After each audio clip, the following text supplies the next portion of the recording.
Hello, and welcome to the very first episode of Creatively Free TV. I'm your host, Ariel Grace, and I have big plans for enhanced video and audio and all these fun things.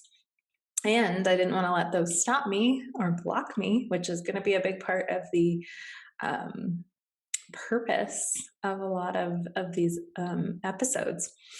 And so I am just diving in here because there's so much that wants to pour through me out into the world to serve you, ideally, to help you have and discover new awareness, to have you unblock creative. Blocked creativity is always about perception. It's about our story. It's about places in our body where we're feeling stuck, where our DNA has been warped due to trauma from various reasons, due to a whole plethora of ways that we give our power away. And I have worked throughout my entire life. I just will do a little intro about myself here today, since it's the first episode. And then I want to dive in right away to a topic that's really close and dear to my heart because of the times that we're living in, which is how to free yourself, essentially, but more specifically, how to face conflict and activations, or what some people call triggers, that I pretty much only use the word activation to call it.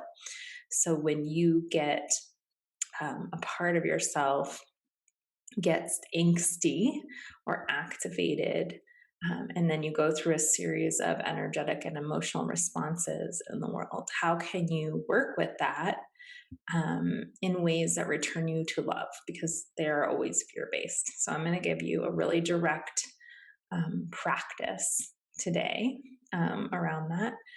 And the reason I'm leading with this on my first episode is because there's a level of mastery that we can achieve around interpersonal relationship, but also the relationship with ourself and our soul, that is deeply, deeply needed right now on this planet, because there is so much polarity, so many righteous ideas and righteousness that people are floating around with, and what is being called in and being asked of us instead of righteousness is to come back together. And the only way that we can do that is by returning to our heart-centered ways of living, loosening our grip on what we think is right, or what we're really holding on to, and in general, just returning back to ways that allow us to feel super centered, super in our bodies, aligned to our soul's truth, but able to navigate the world, able to navigate people that maybe don't agree with us, aren't kind to us, even attack, are violent in some way or another. I personally have had life-threatening situations. I've had identity theft. I've had a lot of experiences of what has made my internal world feel a lot of fear, base level survival fear.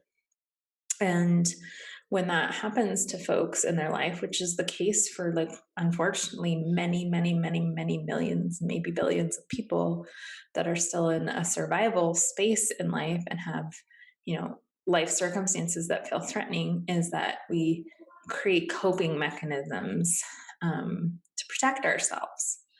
And some of those might be healthy if you found access to love, ways to protect yourself, and some of them may not be. And I'll unpack a lot of that in these shows, a lot of different things. I'm an empath, so my when I was a kid, my coping mechanism was like around my mother, for example, who was admittedly says that she, had struggled with her emotions. I would feel that bioresonance when she had different emotions, and then I would try to clear and hold on to those emotions. So as a physical empathy plus codependent pattern that I developed as a child, I've had to really work through a lot of different things to not to just differentiate, to be a higher grained observer of what is going on in my body, in my emotions, and my awareness and my energy. I've become a trained coach in order to get to the level that I needed to around that. I've also done a lot of energy healing training. And this is near and dear to my heart because I've learned how to differentiate what is mine and what is other people's. And that's not just a cognitive practice, that is not just boundary setting like through words or hiding or shutting others out, or fighting or confrontation. Like there's a middle zone there. There's a path to freedom that I want to share. So inadvertently, I've just gone through a little bit of my background. I'm also a designer. I've been in tech as a designer and a leader for like so many years. It's scary. And I'm an artist and I'm a mom. Many, many things, many roles. And it's all, the underlying core for me has always been this empathy tendency that I have, and then this desire to creatively express. Those two things kind of make up all my energy and effort and exploration in the world. So that's a little bit about me. Thank you so much for spending a few minutes with me and sharing your interest. And so now I'm going to dive right into what I had mentioned, which is if you have a conflict scenario or an activation moment, it may not even be due to conflict, but what ends up happening is basically we're just a collection of stories. And so if you have a moment when you feel like a rush of discomfort in your body, that's what I would consider a trigger or an activation, the word I prefer to use. And then our brains are trained to filter through, look through all of the storylines and reference points for what to do if something feels uncomfortable in any way mirroring some sort of a traumatic or uncomfortable situation that threw you out of, feeling safe. And so when those things come through, we may not even recognize, if we haven't trained ourselves, we may not even recognize why we're feeling uncomfortable in the moment. So the first step in anything is awareness and observation. It's something that I continue to work through as well. When anything activates me, it's like observing that it's happening, observing if there's any patterns as to why, and getting curious if possible, maybe not in that moment, but when you have time for reflection, as to why this is coming up, what it might be related to, what's underneath the activation. And it usually ties back to some core wound or core soul trauma that you are still needing to do a new layer of healing and clearing. Now, when I used to get activated, I don't know if y'all have the experience with your soul journey of learning the same lesson many times. What I call that is looping. And when I became aware that we did this, that we humans do this, and that I do this, I have a pretty heightened self-critic. But I would be like, I don't want to keep looping on this thing. What is needed What will help me, what I call graduate, so that I can move on in life? And what happens is we have people, some people call shadow, but it's basically this baggage, these suppressed, fragmented parts of ourselves that we've rejected, usually during a traumatic incident or when we abandoned our soul by doing or saying something that we don't think is in alignment with us. And because we have that, and if we don't look at that, shine a light on it, and clear it and work through it, we will keep subconsciously, that stuff will run us subconsciously uh, because basically as a soul body, our mission is to become love throughout all time and space. Whatever you believe, that is true. All of us are on a journey returning to love. And if we don't know how to respond in a loving way, we will keep being tested in similar patterning, different people, different circumstances, whatever. So when these activations happen, that's always why they happen. And then if we're looping on something, we want to think about, what's it going to take for me to graduate? How can I act in a loving way instead of a tendency to shut down and act in fear? Now, to get to this level of observation and awareness took many years of practices for me. And we're all uniquely different, so it's going to be different for everyone. But the very fastest route that I've found for everyone to be consistent is to start observing your own actual heart. Your heart is the gateway to your truth, to your soul, to love. Many people don't even know how to feel that organ, and that's literally what I mean. But there's a different layer of consciousness in that space of your being. And if you do practices in body scanning or body awareness, which I've done a lot of somatic awareness work myself and work with others in that, a very, very first step to becoming more observant of how to return to love is to start with your heart, to start heart practices. So a quick and easy one is when you feel activated. Observe that it's happening. So you create a pause instead of an immediate reaction. That's a very first step. If you need to do, meditation and things before that to quiet your mind, like start practicing meditation practices to get out of monkey mind, where you can even become a heightened observer at all, great. Do that. But the very first thing is to create a pause in your way of observing the world around you when you feel activated. And I mean any kind of activation too, by the way. It can be something joyous or something hurtful that triggers your activation. However, specifically in this example, what I'm describing today, I'm talking about how we feel like threatened, triggers and activations of threat to our safety. Okay, so heighten observer, create a pause, and then maybe that's all you can do right away. But the next step is to take breaths. Just take some breaths in through the nose, opening the chest, out through the mouth. Start a practice in breath, because breath is the entry point of spirit, they say. Breath is consciousness, essentially, but breath comes so naturally to us that we take it for granted.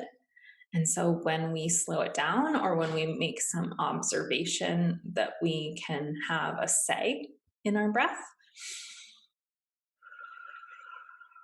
it actually kind of resets our body. It also has a chemical response throughout our system.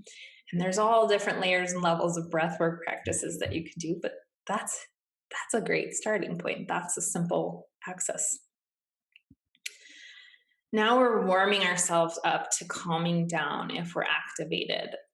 Any threat response that would have normally drained our blood flow from our brain or different places. Like everyone responds differently in fight, flight, or freeze, and then in how their body like shuts down to something that feels threatening. So now just becoming observer, see how your body responds to activations, deep breathing. These are all practices that we start to introduce. Maybe journaling. I'm a big journaler. And the more you can become more of an aware observer of all of these aspects of what happens to you when you feel unsafe or threatened in any way. And this is often inner child work, because often these things have occurred so early in our youth and we've made them subconscious that we don't even know that we're going to get to that. So there's a whole entry point there of healing and compassion to the child in you that has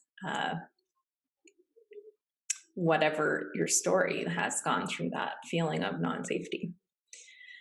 And so after this, the next piece is just, maybe closing your eyes, even hand on heart, and just feeling your heart, beginning to actually have awareness of your heart.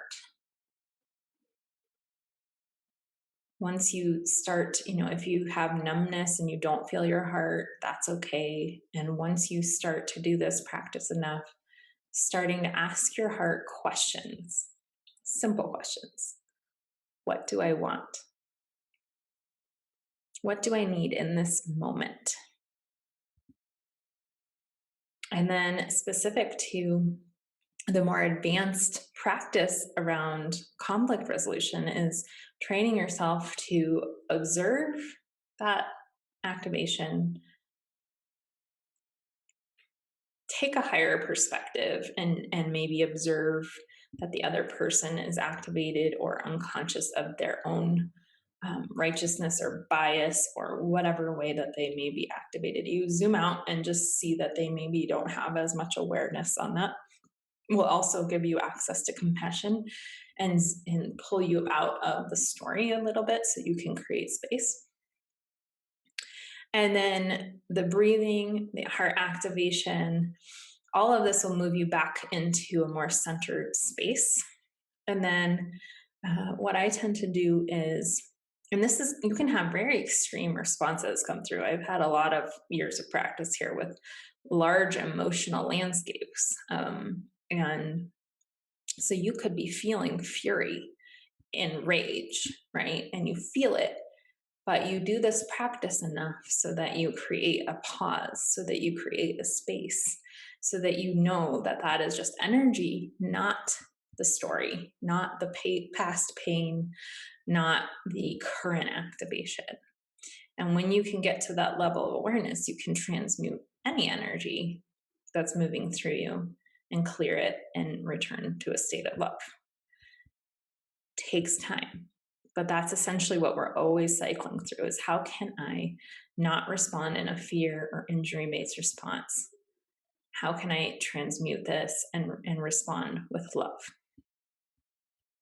So then you can just do what I actually am saying, is asking those questions inside of you. How can I respond with love? Often when I've been super activated by somebody, I would maybe take a moment and then ask myself that exact question. I want to yell. I want to be righteous. I want to tell these people how they've wronged me or someone else. Instead, I go, how can I, please tell me, however, if you have a relationship to your God or your guides or your spirit or your soul, whatever you work with, ask, how can I transmute this into love? How can I be communicating in a way that can be received and that is coming from a space of love, but still strength, but still, grounded and still very held in your truth. And as I practice that, I observe major shifts in relationships in my life. And one of the things, just as a side note that's very important here, is that as I described, I developed people pleaser tendencies. And that was a way of giving away my power as a child to like not say my voice, not respond in this way that I'm describing now when I'm activated, to just be quiet, because I felt that that would keep the peace with other people. And I've learned over the years that I have to be okay with not keeping the peace. That, you know, that I own my own peace, essentially, and working on my end in the ways that I can manage my energetics, my return to love, and allowing other people to manage their responses, their return to love, or not, you know. And so relationships can shift based on all of this. So that is, for me, the main practice in returning to true freedom is giving yourself the way forward through activations and what I would also call initiations. Initiations are when those core wounds come back around for deeper learning. Being a heightened observer to even know that's what's happening is a first step. These other practices in compassion, breath, heart-centered responses, all of that in context, that's the trick. It might not happen all the time in context. There might be, you know, times where you're not able to do it in the moment. That's the human part, right? And the more you practice, you know, soul level commitments to showing up, go ahead and have the difficult conversations, even if you didn't in the beginning, because now you've reflected, the more you shorten that cycle and actually transform your chemicals in your brain, repattern new neural pathways, clear actual gunk out of your DNA in your body, and energy moving out, and you become a different being by showing up for your soul. So no matter where you've started from and no matter where you're headed, you have this access to freedom. And I want you to know that. I appreciate you. I hope you've enjoyed this first episode.